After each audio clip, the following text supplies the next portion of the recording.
Pagi mereka di pasar Kembang Sari, diiringi hiruk-pikuk para pedagang yang sibuk menggelar dagangan. Di sudut pasar, seorang pria berusia 50 tahunan berdiri tegap, meski rambutnya telah memutih dan wajahnya dihiasi kerutan. Dialah Waluyo, tukang parkir yang setia menjaga ketertiban lalu lintas di pasar itu. Dengan gerakan sederhana, ia mengatur motor yang datang dan pergi, sesekali melempar senyum kepada pelanggan tetap. Tak ada yang tahu, di balik tubuhnya yang tampak biasa, tersimpan sejarah panjang yang jarang ia bicarakan. Waluyo menjalani hari-harinya tanpa banyak bicara, seolah telah menemukan kedamaian dalam kesederhanaan. Ia lebih suka menjadi pendengar bagi cerita para pedagang, menyimpan kenangan lama yang sesekali datang menghampirinya di sela-sela waktu senggang. Namun, ketenangan Waluyo mulai terusik. Beberapa minggu terakhir, desas-desus tentang kelompok preman baru yang memungut uang keamanan semakin santer terdengar. Rasa gelisah menyelimuti para pedagang, tetapi Waluyo tetap bersikap tenang.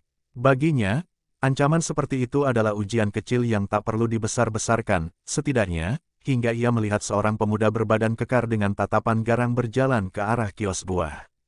Dengan langkah yang tertahan, Waluyo memperhatikan dari jauh. Sorot matanya tajam, seperti elang yang mengamati mangsa, namun ia tetap berdiri di tempatnya, menunggu waktu yang tepat untuk bertindak. Di dalam hatinya, ia tahu bahwa masa tenang yang selama ini ia nikmati mungkin akan segera berakhir. Siang itu, suasana pasar berubah menjadi mencekam. Pemuda bertubuh kekar yang dilihat Waluyo sebelumnya ternyata adalah Rimba, pemimpin kelompok preman yang sedang merajalela di sekitar pasar Kembang Sari. Dengan suara lantang, Rimba mengancam para pedagang yang tidak mau membayar uang keamanan. Ia membalik meja dagangan seorang penjual sayur tua, membuat para pembeli berlarian ketakutan. Mata Waluyo yang tadi tenang kini menyipit, menandakan bahwa sesuatu telah menyentuh batas kesabarannya. Ia melangkah mendekat, gerakannya ringan tapi penuh kehati-hatian. Namun, sebelum sempat berbuat apa-apa, seorang pedagang muda mencoba melawan Rimba dan akhirnya dihajar hingga terkapar. Waluyo berhenti, menahan diri, meski tangannya mengepal erat. Malamnya, Waluyo duduk di atas tikar lusuh di kamarnya yang sederhana. Di hadapannya, tersimpan kotak kayu kecil yang telah lama terkunci. Ia membuka kotak itu perlahan, memperlihatkan benda-benda yang hampir dilupakan, sebilah keris kecil berukir rumit dan selembar kain tua yang dulu menjadi simbol perguruan silatnya. Dalam keheningan malam, ingatan masa lalunya berputar. Ia teringat bagaimana dulu tangannya pernah menjadi alat penghancur dalam berbagai pertempuran.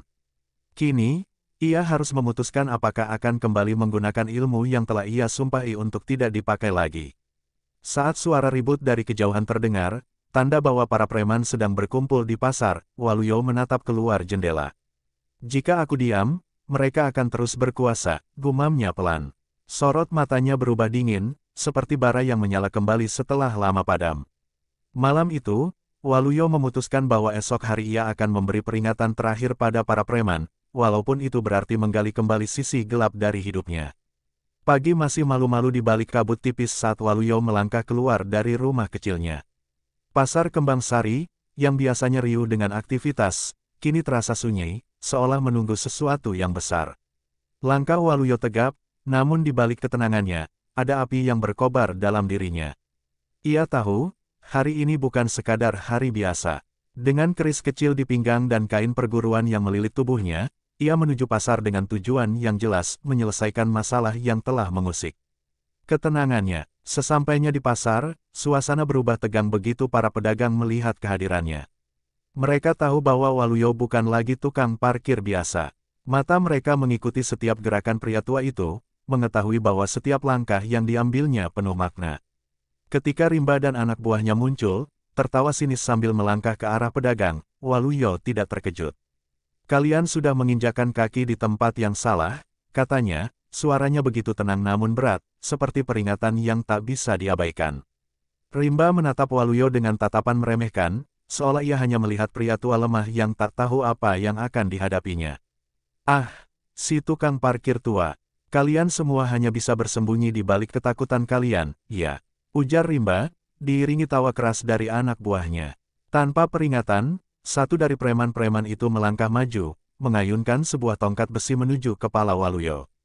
Namun, sebelum tongkat itu sempat menyentuh sasaran, Waluyo bergerak dengan kecepatan luar biasa. Dalam hitungan detik, ia sudah mengelak, kemudian membalas dengan satu tendangan cepat yang membuat pria itu terpelanting jatuh ke tanah. Rimba terkejut, matanya kini mulai mengernyit. Ternyata, kau masih punya taring, iya. Ia mendengus. Dengan sigap, ia memberi isyarat kepada anak buahnya untuk menyerang serentak. Namun, Waluyo sudah lebih dulu bergerak. Gerakan tubuhnya begitu halus, seperti angin yang berputar, tak ada yang bisa mengikutinya. Setiap pukulan dan tendangan yang ia lepaskan tak hanya melukai fisik, tetapi menghancurkan semangat mereka satu persatu. Setiap gerakan yang dulu ia simpan dalam ingatan kini keluar dengan sempurna, gerakan yang menggetarkan tanah, secepat kilat dan seakurat pisau. Rimba, yang melihat anak buahnya satu persatu terjatuh, merasa marah. "Serang dia, serang bersama-sama," teriaknya. Tetapi Waluyo, dengan tatapan tajam, hanya berdiri diam di tengah-tengah. "Kalian datang ke sini untuk merusak, tapi kalian akan pergi dengan luka yang tak akan hilang," katanya pelan, namun kata-katanya begitu jelas dan menakutkan. Tanpa ampun, ia melanjutkan aksinya. Para preman yang sebelumnya sombong kini mulai gentar, menyadari bahwa mereka menghadapi seorang legenda yang tak bisa dianggap remeh. Di tengah serangan yang terus datang, Waluyo bertahan dengan keanggunan dan kekuatan yang hanya bisa dimiliki oleh seorang ahli sejati. Dan dalam hati, ia tahu bahwa meski kekuatan fisik menua, semangat untuk melindungi yang benar tak akan pernah padam. Pasar Kembang Sari kini menjadi medan perang yang sunyi, di tengah teriakan dan suara pertarungan yang memecah keheningan pagi. Waluyo berdiri tegak, tubuhnya tetap bergerak lincah meski kelelahan mulai terasa. Di sekelilingnya, para preman yang sebelumnya percaya diri kini terbaring tak berdaya, tubuh mereka terpelintir atau terjatuh ke tanah dalam keadaan yang memalukan. Hanya Rimba yang masih berdiri, meski wajahnya dipenuhi amarah. Setiap tatapan yang ia lemparkan ke Waluyo seperti menghunjam, penuh kebencian dan rasa ingin membalas. Ia tak bisa menerima kenyataan bahwa seorang pria tua, yang bahkan tidak terlihat sekuat dirinya, mampu mengalahkan anak buahnya satu persatu. Rimba menatap Waluyo dengan mata merah membara. "Kau kira ini akan berhenti seperti ini?" ujarnya, suaranya berat penuh dendam. "Aku tak akan pernah membiarkanmu merusak rencana kami." Tanpa peringatan, Rimba menerjang Waluyo dengan seluruh kekuatan yang tersisa, membawa pedang besar yang selama ini ia sembunyikan. Pedang itu berkilat di bawah sinar matahari, dan gerakan Rimba sangat cepat, seakan tak memberi kesempatan bagi Waluyo untuk menghindar. Namun, Waluyo hanya menghela napas, seperti menunggu saat yang tepat. Dengan gerakan yang hampir tak terlihat, Waluyo memutar tubuhnya, menghindari serangan pedang yang nyaris mencabik tubuhnya, dan dalam satu gerakan halus, ia mengunci lengan Rimba dengan tangan kanannya. Rimba terjerembab ke tanah, pedang yang tadi diayunkan hanya meninggalkan angin di belakang tubuh Waluyo yang kini berdiri di atasnya. Nafas Rimba tersengal, matanya mulai kebingungan. Waluyo menatapnya dalam diam, tak ada kebencian, hanya penyesalan yang tampak. "Kekuatanmu hanya akan membawa kehancuran. Kau belum mengerti apa arti tanggung jawab sejati," katanya pelan, namun suaranya begitu kuat, menggema di telinga Rimba. Pemuda itu, yang dulu begitu sombong dan penuh ambisi, kini terdiam dalam kepasrahan. Dengan pelan, Waluyo melepaskan kunci di lengan Rimba, memberi kesempatan padanya untuk bangkit. Namun, Rimba hanya duduk terdiam, menatap Waluyo dengan tatapan kosong. "Aku kalah," katanya lirih. "Tapi aku tak tahu apa yang harus kulakukan setelah ini." Waluyo tersenyum tipis, memberi isyarat agar Rimba bangkit. "Setiap orang punya jalan yang bisa dipilih, Rimba. Hancurkan atau bangun, itu pilihanmu. Kamu masih bisa memilih untuk mengubah hidupmu, bahkan setelah semuanya runtuh." Dengan kata-kata itu, Waluyo berbalik dan melangkah menjauh, meninggalkan Rimba yang terpaku dalam kebisuan. Sementara itu, pedagang-pedagang pasar Kembang Sari mulai mendekat, melihat dengan kagum pada pria tua yang telah menyelamatkan mereka. Suasana yang tadi dipenuhi ketegangan kini berubah menjadi damai, seolah pasar itu sendiri telah dibebaskan dari belenggu ketakutan yang menghantuinya. Waluyo, yang tak pernah menginginkan pujian, hanya mengangguk pelan dan kembali ke tempatnya sebagai tukang parkir. Tetapi bagi mereka yang menyaksikan, cerita tentang seorang legenda silat yang telah kembali untuk melindungi mereka akan terus dikenang, tak hanya sebagai cerita masa lalu, tapi sebagai simbol keteguhan, keberanian, dan harapan yang tak pernah pudar. Beberapa hari setelah pertempuran itu, pasar kembang sari kembali berjalan seperti biasa. Suasana yang sebelumnya tertekan kini penuh dengan kehidupan, dan para pedagang yang dulunya takut kembali merasakan kedamaian. Waluyo tetap menjalani hari-harinya seperti biasa, sebagai tukang parkir yang tidak ingin menarik perhatian. Namun, di dalam hati banyak orang, ia telah menjadi simbol keteguhan dan harapan. Mereka yang pernah menyaksikan kekuatannya tak bisa melupakan sosok pria tua yang, meski sudah menua, tak pernah kehilangan semangat untuk melawan ketidakadilan. Hanya mereka yang benar-benar mengenalnya yang tahu bahwa Waluyo bukan hanya legenda, tapi juga penjaga hati pasar ini. Dalam diam, ia tetap melindungi mereka, bahkan ketika ancaman itu tidak tampak di permukaan. Namun, malam itu, saat Waluyo duduk di kamarnya yang sederhana, ia kembali memandangi keris dan kain perguruannya. Meskipun dunia luar sudah kembali tenang, ia tahu bahwa ketenangannya sendiri masih teruji. Masa lalunya yang penuh pertempuran dan darah selalu menghantuinya. Waluyo mengerti, legenda yang ia tinggalkan tidak akan pernah hilang begitu saja, tak peduli seberapa banyak ia mencoba bersembunyi dalam kehidupan yang biasa. Ketika ketidakadilan kembali muncul, ia tahu bahwa ia tidak akan bisa berpaling. Legenda itu tidak bisa dimatikan, bahkan oleh waktu atau usia. Dan dalam keheningan malam itu, Waluyo hanya berharap, semoga pasar ini tetap aman, dan semoga ia bisa terus menjaga ketenangan yang telah ia perjuangkan dengan seluruh hidupnya. Malam semakin larut saat Waluyo berjalan menuju pasar untuk meronda, sebuah kebiasaan yang ia lakukan setiap malam meski pasar telah sepi. Di bawah cahaya rembulan, ia merasakan sebuah perasaan yang sulit dijelaskan. Ada sesuatu yang berbeda, seperti bayang-bayang yang mengintai dari kejauhan. Tiba-tiba, suara langkah kaki yang berat terdengar di belakangnya. Waluyo menoleh dengan tenang, meski hatinya tahu bahwa ketenangan yang ia rasakan hanya sementara. Sebuah sosok tinggi dan kekar muncul dari kegelapan, seorang pria dengan mata yang penuh kebencian, yang mengenakan pakaian hitam. Kau pikir setelah kemenangan itu, hidupmu akan aman? Tidak, Waluyo, kami tak akan pernah berhenti, ujar pria itu dengan suara serak. Waluyo mengenali suara itu, Rimba, yang kembali, meskipun telah kalah sebelumnya. Senyuman tipis terbentuk di wajah Waluyo. Kamu masih belum mengerti, Rimba, katanya dengan lembut, namun penuh makna. Kekuatan bukan untuk ditakuti, tetapi untuk melindungi. Tanpa kata-kata lebih lanjut, Waluyo bersiap menghadapi tantangan baru, meski kali ini bukan hanya sekadar pertarungan fisik. Ia tahu, perjuangannya tidak akan pernah selesai. Ketika ancaman datang, tidak ada tempat untuk bersembunyi, bahkan bagi seorang legenda. Dalam keheningan malam, Waluyo merasa seolah-olah waktu berputar kembali, mengingatkannya bahwa hidupnya, seperti matahari yang tak pernah padam, akan terus terjaga, mengalahkan kegelapan yang mencoba menutupi harapan. Kedua sosok itu berdiri saling memandang, dikelilingi oleh kesunyian malam yang hanya dipecahkan oleh desiran angin. Waluyo mengatur nafasnya, mempersiapkan diri untuk menghadapi ancaman yang datang tanpa peringatan. Rimba, dengan mata yang lebih gelap dan penuh kebencian, memegang sebuah pedang besar yang berkilat. Kau sudah merusak hidup kami, Waluyo. Kemenanganmu hanya memperlambat kehancuran kami, katanya, suaranya dipenuhi amarah yang membara. Waluyo tidak membalas, hanya menatapnya dalam diam, menunggu Rimba untuk menyerang terlebih dahulu.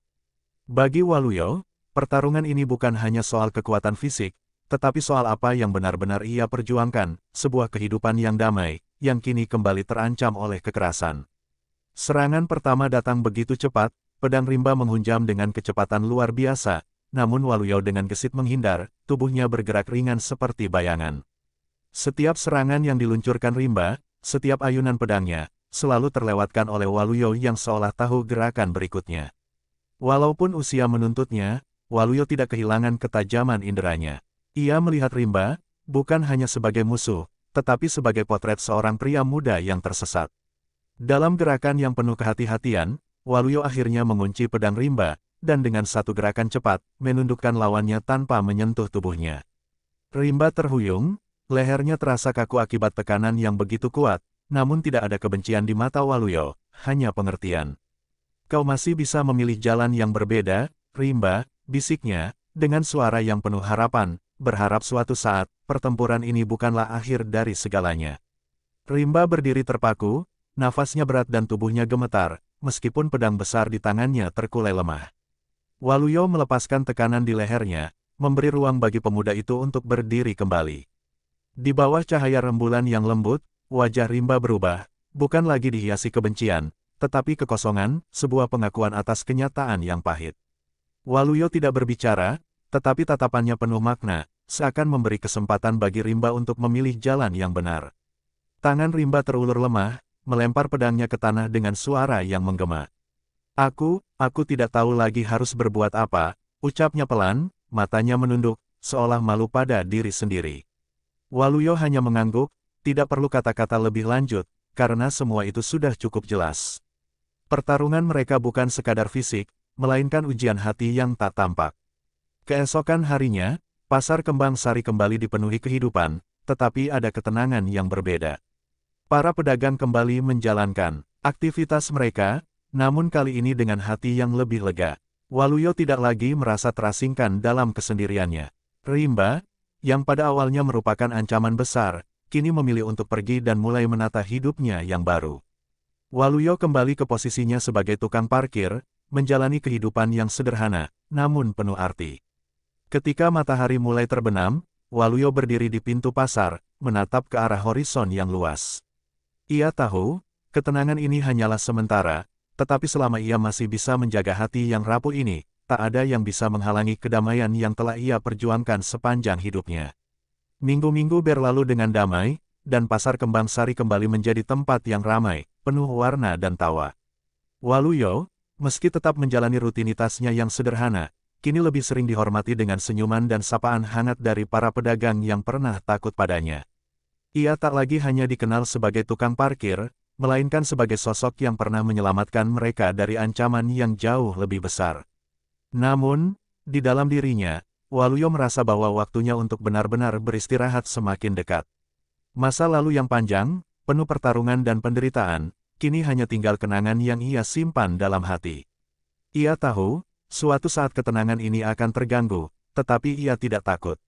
Setiap langkah yang ia ambil telah membawa ketenangan ini, dan itu sudah cukup baginya. Suatu pagi, saat Waluyo duduk di sudut pasar, melihat kehidupan yang terus berlanjut di depannya, seorang pemuda mendekatinya. Pemuda itu tampak ragu, namun ada sesuatu di matanya yang membuat Waluyo menatapnya dalam-dalam. Tanpa kata-kata, pemuda itu menaruh sebuah kain biru tua di samping Waluyo.